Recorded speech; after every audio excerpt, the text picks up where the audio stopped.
Hi, everybody. Welcome to CrowdSec office hours. Thank you, Sebastian, for joining me. Today, we will be speaking about the web application firewall. Mostly, we will cover two distinct topics. We are going to speak a bit about the MCPs that we released to help with the users' workflow creation, and then we are going to speak about an upcoming feature that some of you already heard about, which is the bot detection feature that is landing very soon in the CrowdSec WAF. So first thing first, so I will introduce a bit later what is the MCP, but globally the idea is to allow people to easily and efficiently and reliably, which might be the most important aspect of the thing, write WAF rules with an LLM. Typically, if you take currently a cloud without specific tooling and so on the latest model, and you ask, hey, Claude, can you help me write a CrowdSec WAF rule to protect, to virtual patch a SQL injection that was discovered during the latest pen test? What we end up is at first, it's going to start by making you a beautiful schema. So thank you, Claude, for a nice schema. And then it will get to work. And if you look at it, at first it starts to look good. You can clearly see that Claude is aware of the global WAF syntax of CrowdSec and start to write down something that actually looks like at the beginning a proper WAF rule. So this is actually the syntax of CrowdSec WAF rules. But then things get weird very quickly. First of all, it starts to add some transformations that do not necessarily exist. Then it starts to use a very weird approach, attempting to block SQL injection by blacklisting keywords that are related to SQL, which historically hasn't been proven to be the best line of defense. And then it completely, as you can see in purple, it completely hallucinates and adds stuff that is going to make the document, the YAML document itself, completely invalid. So this is the main issue that we encountered because we ourselves are producing a lot of virtual patching board or workflow and so on. That while it can sometimes and very even often get things right, it will then start to have hallucination. As we see, like it start to invent part of the document that do not exist. It start to invent methods that do not exist. It's going to hallucinate various stuff. And then it has as well the inconsistency, meaning that if you ask him or ask it to write the same workflow twice in a row, you are going to get very different results both times, which is a real issue because when you want to industrialize this kind of stuff, what you like is like a consistency and so on. So the obvious solution would be, hey, just like give it a prompt that is going to describe how the WAF rule syntax works and so on and so on. And so, yes, it will definitely help in a lot of cases, maybe most cases, but as soon as you will get into more advanced stuff or things that were maybe not properly or well documented enough in the prompt, things are going to get wrong. So it's going to work for the simple case, but not the complex ones. Because typically, if we look back again at our example, it will get the upper part a lot better. It will use the proper zone. It won't hallucinate on the transformations, etc. But then it will start to improvise a lot about the way to detect and block the SQL injection, which might not work because here typically it's looking for special characters that might or might not be present when someone is trying to exploit the SQL injection. And so now what is the MCP and how is it going to help us to solve this issue is that MCP, or as it was pitched by Entropic being like the USB port for AI, is a standardized communication protocol, client servers that will allow you to expose things to LLMs or AIs in general. It will allow you to expose prompts. So for example, hey, give me the prompt on how to properly write a workflow within CrowdSec. It's going to allow you to expose tools such as, hey, can you please syntactically validate the workflow I just wrote, or can you test the workflow against this and that? Or it can be as well resources in case you want to store some data and so on. In our context, why it's being very interesting is that it allows us to provide like feedback loops and self-correction. Because if we look back at the examples that we had previously, and we are able, for example, allow the LLM to submit the rule to a tool that will syntactically validate. And then the tool is going to say, no, this the directive that you can use to try to use HTML entity decode doesn't exist. And then your YAML document is invalid. Then the LLM is going to go back one step, get back against the prompt and try to iterate again and create something that works. And so in our context, specifically, what we want to introduce here is like the feedback loop and the ability for the LLM to self-correct. Typically in our case, so the user starts with, hey, I want to a WAF rule to either virtual patch a given vulnerability or to patch something specific. It's going first to gather information about the vulnerability if it's relevant. So it might be the case if it's like a public vulnerability and so on. But then anyway, it's going to go on. This part was like the LLM job, but then it's going to go on and get from the MCP that we expose, hey, give me instruction about how to write WAF rules. Then it's going to generate the WAF rules based on the instruction.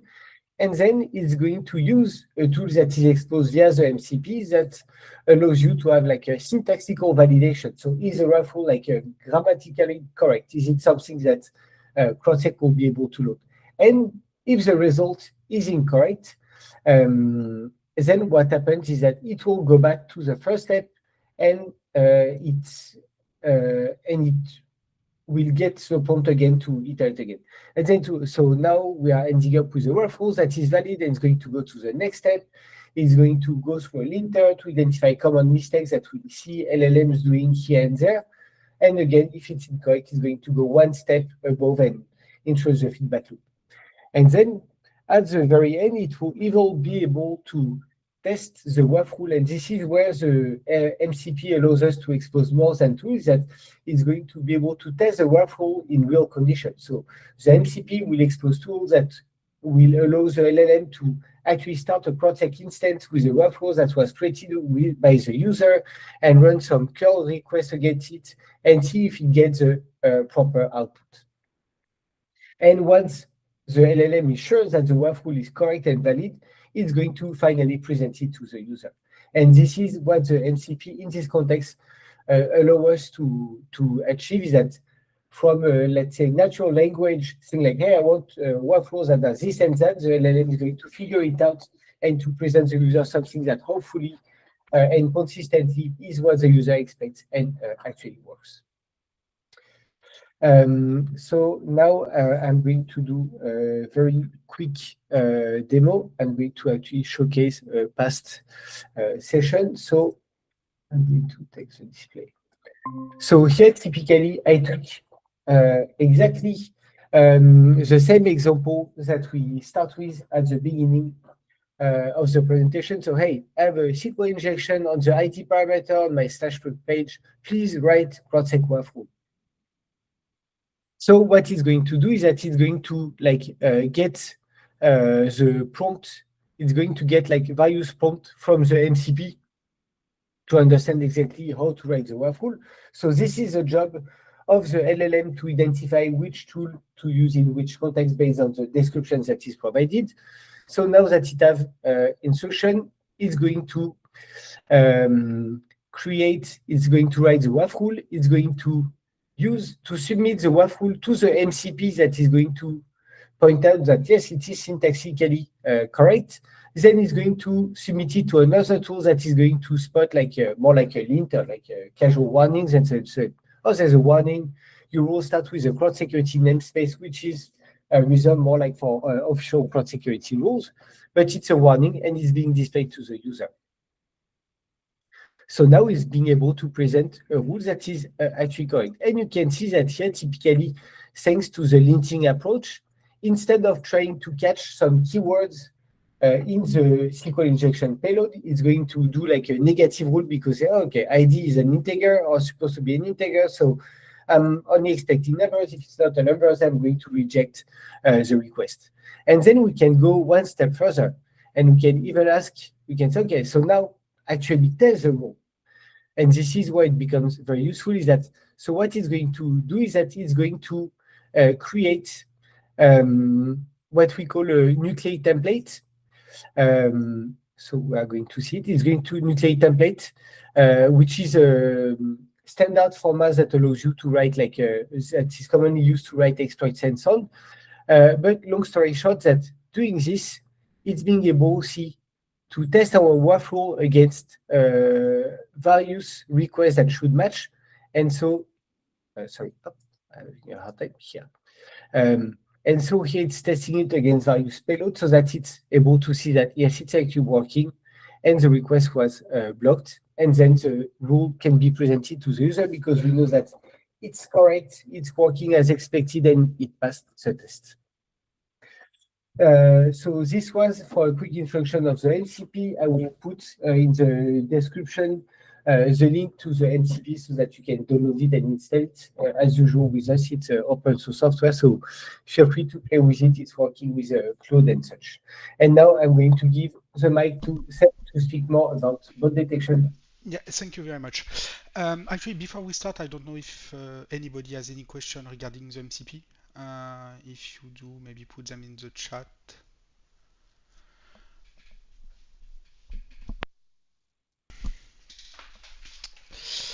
But yeah, if not, then I guess we will talk about what we're working on for bot detection. So Thibaut has shown you how to use AI to write rules for CrowdSec, and me, I will be talking about how to block AI bots with CrowdSec. So first of all, why are we working on this? Because today, so it has been the case for a long time, but today it's even more the case. Bots are a plague for pretty much everybody. If you've got like an e-commerce website, you need to deal with scalpers, scrapper, fraud attempt, things like this. If you publish any kind of content, whether it's just like personal blog post or news or anything, nowadays you have to deal with AI scraping bots that will try to get everything, all the content from your website, or even if you just have a random application exposed on the internet. Well, you are using CrowdSec, so you know about this. You are being scanned by bots pretty much all the time, which, while they are not that dangerous most of the time, it's still wasting resources. So what we are trying to do is to add a new feature in the CrowdSec WAF to be able to detect and fingerprint those bots, to be able to block them before they can even reach the application, even if they do like just a normal HTTP request. So how do we want to do this? Uh, it would be pretty much through browser fingerprinting. So browser fingerprinting is basically the ability to collect data about a visitor on your website. So here it will be, let's say, the basic information of the browser. So like user agent, the language it is configured in, the time zone, things like this, but also hardware information, how many CPU core, how much memory is present on the device, what is the resolution of the monitor. Um, Also, some specific markers that are often set by browser automation framework, such as Playwright or some others, where like is the Chrome developer protocol enabled? Do we see a WebDriver? Things like this. And also some consistency check, about the behavior of the browser to make sure that nothing was hooked by a third-party program in the browser. And so the idea is to use all those signals for CrowdSec to be able to say, okay, this request looks like it is coming from a bot. Something very something very, very important to note. So all this fingerprinting and detection would be purely local to your CrowdSec instance. It's not something like it will not forward all the fingerprint to us for analysis. As usual with CrowdSec, everything is performed in your own infrastructure. Um, so yeah, so the fingerprint. So we are not we are not developing our own fingerprinting solution because it's a extremely complex task. It's something that people have been working on for years and years and years, basically since we've got JavaScript and bots. People have been trying to identify bots. So here we are currently relying on an open source solution that will find so the various mismatch that I talk about, fetch the various basic configurations of the browser, and then be able to generate both a fingerprint, like a short form fingerprint, and a full fingerprint that will be sent to CrowdSec for full analysis, and so that you can use it directly in your WAF configuration to decide whether or not you want to block some bots or some weird looking browsers.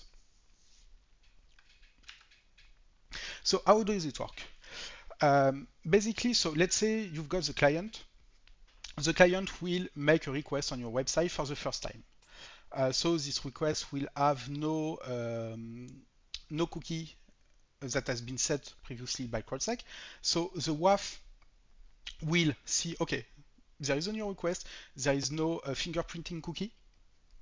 I'm going to intercept the request and send a custom page containing some HTML and JavaScript so that we can fingerprint the client browser.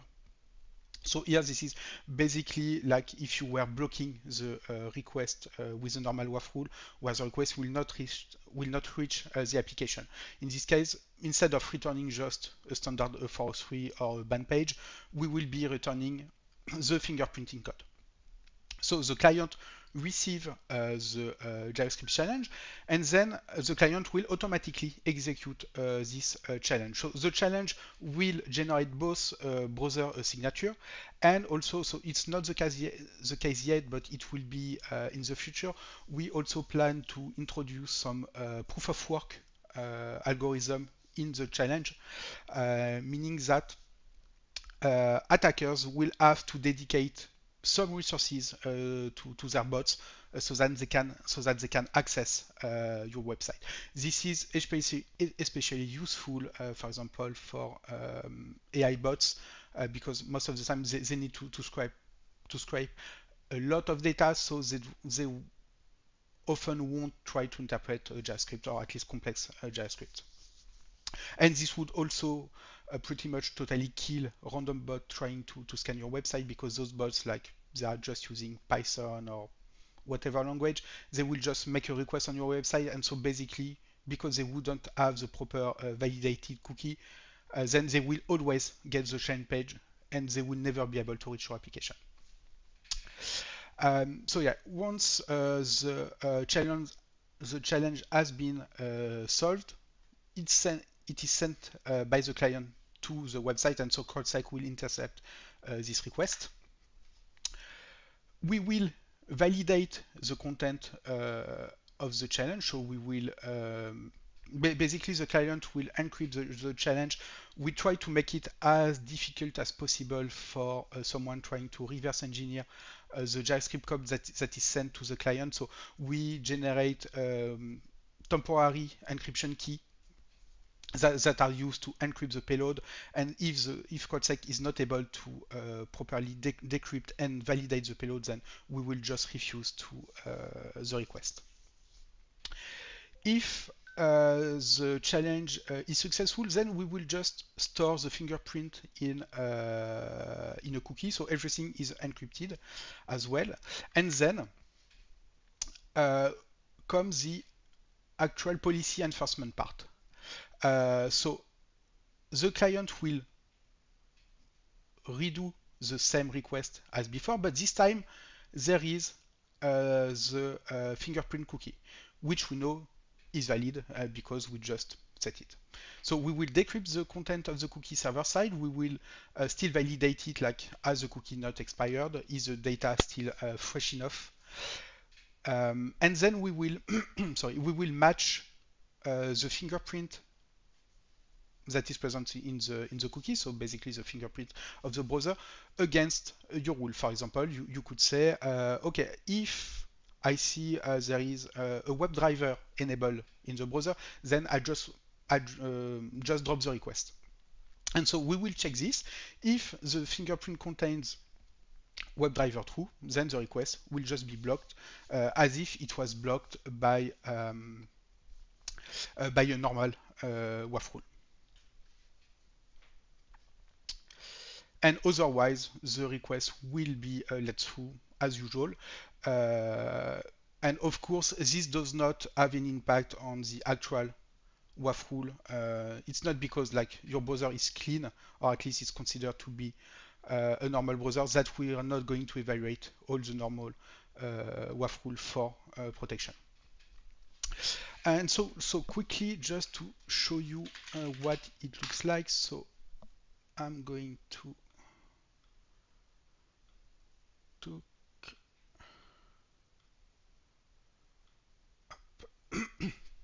so here I'm starting a CrowdSec instance locally.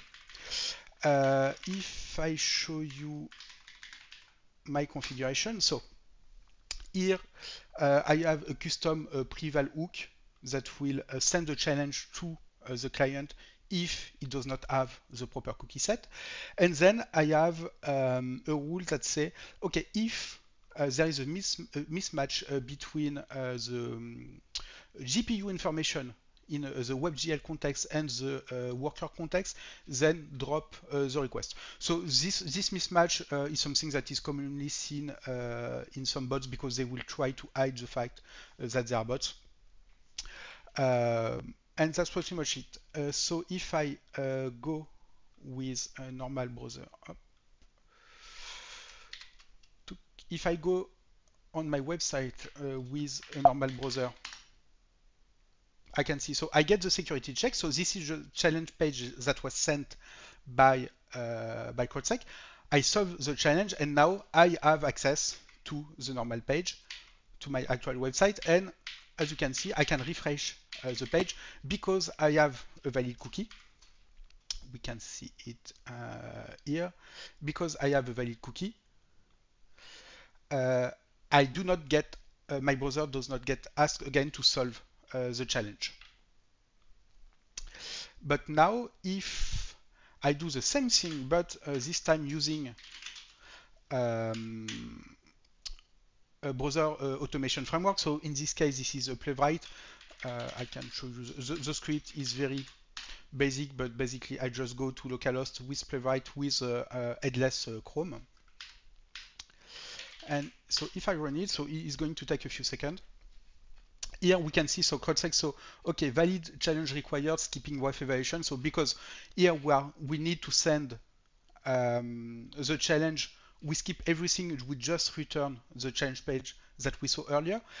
And then when the client will redo the request, we can see that here this condition was true.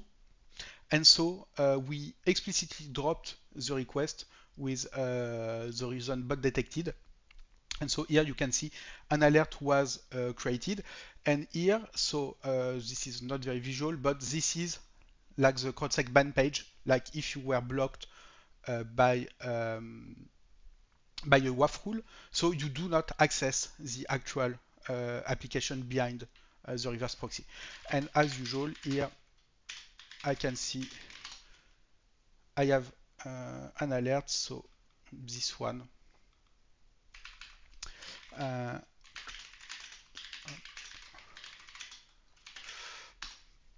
So here we can see, so this is like a standard alert. So for now, we don't have a lot of information, but in the future, we want to have like the contributing factor to what to decide that the request was actually coming from a bot.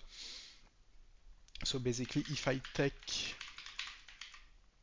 my configuration, here I think we will just add this parameter and its value, so in this case true, so that you can see after the fact why a specific request was considered to be from a bot.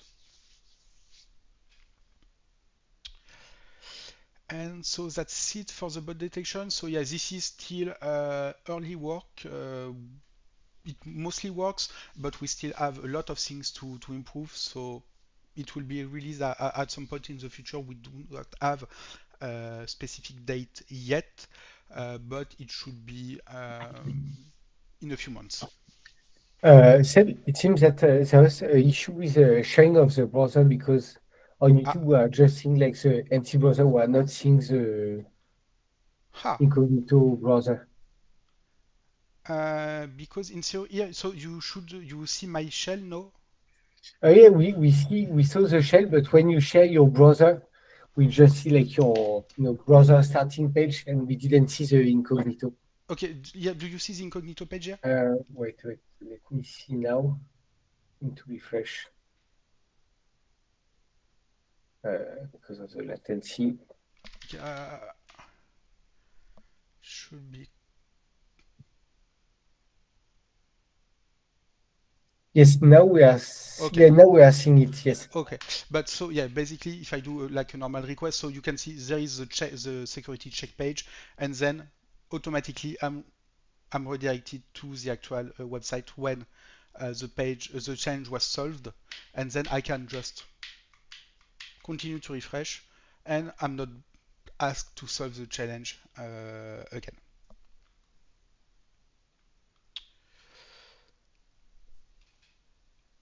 Okay, and I'm going to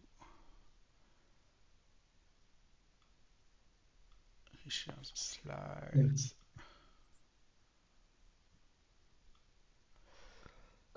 Yeah, so with anybody has some question. Does this only support? No, Martin, no, Martin is asking, does this only support OpenRC with Nginx?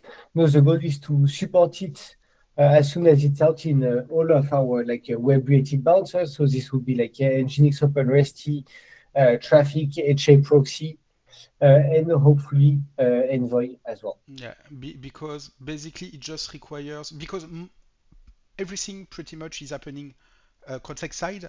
It requires very little change in the bouncers. We just need to have the capability of like sending arbitrary HTML to the client. But for example, in Nginx, it was like maybe a 20 line change, something like this. And for other bouncer, we expect to be pretty much the same. So we expect like every bouncer that is supporting the WAF should support this Yeah. fairly quickly once it is released. Yeah, and then the challenge for us is to be able to, as we do like for the WAF, to deploy some collections and so on that will help user, to fend off the most common, most aggressive bots, so that people don't have to write their own signatures and so on, and can just rely on the existing signatures that we do provide. I'm going to link as well in the chat the library that we are relying on that is being developed by our friend Antoine, and we are working closely with him to test it and so on. So if you guys don't have any more questions, at least for now, I wish you all a good evening. Thank you for spending time with us, and don't hesitate to drop by on Discord if you have any further questions. Till then.